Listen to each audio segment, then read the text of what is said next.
Hi, and welcome to English with Rick. This is a lesson about pronouns, and pronouns serve a couple of purposes, but they're both related. One is that a pronoun replaces a noun in a sentence, and because it can do that, it can stop you from repeating the same noun too many times.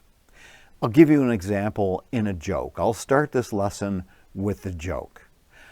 I was at the park wondering why this frisbee kept getting bigger, and then it hit me. That joke is funny, partly because I used the word it to replace this frisbee in the second phrase. Because if I said, I was at the park wondering why this frisbee kept getting bigger, and then this frisbee hit me, that's not funny. The other reason this joke is funny is because it hit me has another meaning. It's an idiom that means I figured something out. I solved a problem. I solved a riddle or something like that. So the funny part comes from the fact that it hit me means the frisbee actually physically did hit me, literally hit me. But it also means I figured out what was going on when I was wondering. So when I say, I was at the park wondering why this frisbee kept getting bigger, and then it hit me, it's funny because that phrase, it hit me, has two meanings at the same time that both make sense.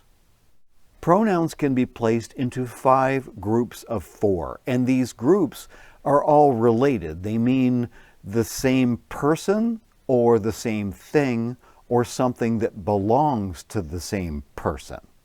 The first group is I, me, mine, and myself. Those pronouns all mean me. When I'm speaking, it's about the speaker. The second group of pronouns is all about being masculine. They are he, his, him, and himself. They all refer to something that's masculine or to a masculine speaker or writer. The third group of pronouns is all about a group of people that includes the speaker, and they are we, us,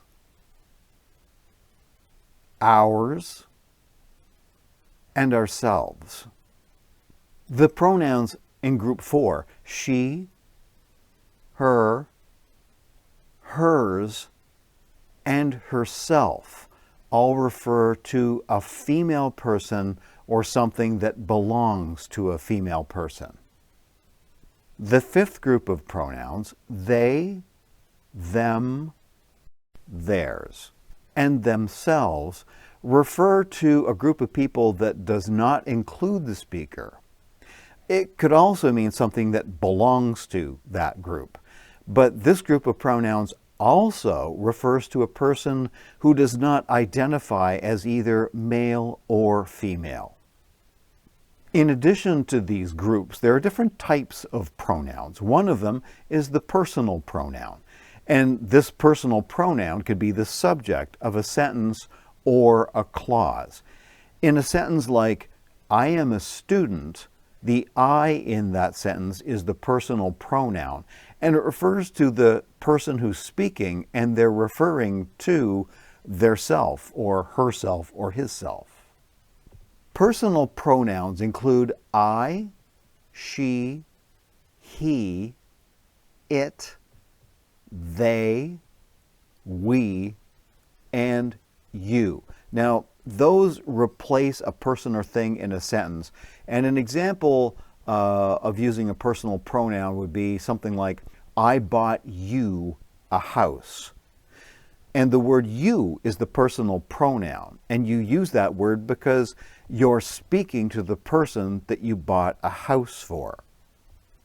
Personal pronouns can also be possessive. And the possessive pronouns are mine, his, hers, ours, yours, its, and theirs.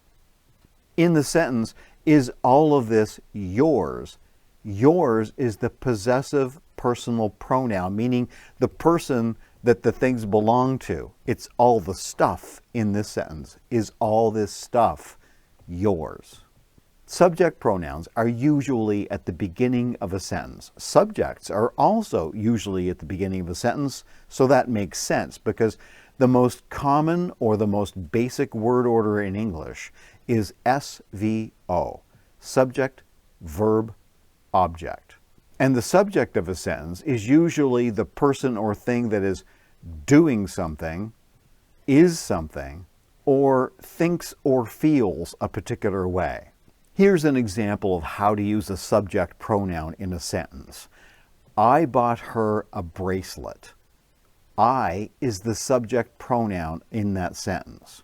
And it's the thing, or actually in this case, it's the person who did the buying for you. Object pronouns receive an action or emotion, and they usually follow a verb or prepositions like to, for, and at. I'll give you an example. 2 sentences. I like this book.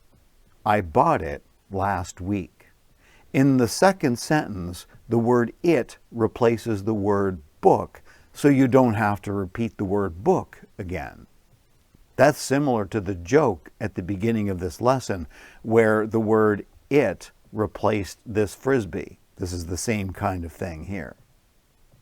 Here's another example of an object pronoun. They always send emails to us.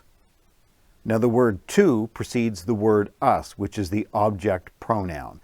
And it's all about emails being sent to a person. So us is an object, or the people that receive the action. That's all for this lesson about pronouns, and I hope to see you again soon. Wait a minute. I'd like to finish this lesson with giving you a little task to do. I'd like you to find the 7 pronouns in this sentence, which is a joke, but it's not really a joke. It's also good, solid advice. Before you criticize someone, walk a mile in their shoes. That way, after you've criticized them, you're a mile away and you have their shoes. Bye for now.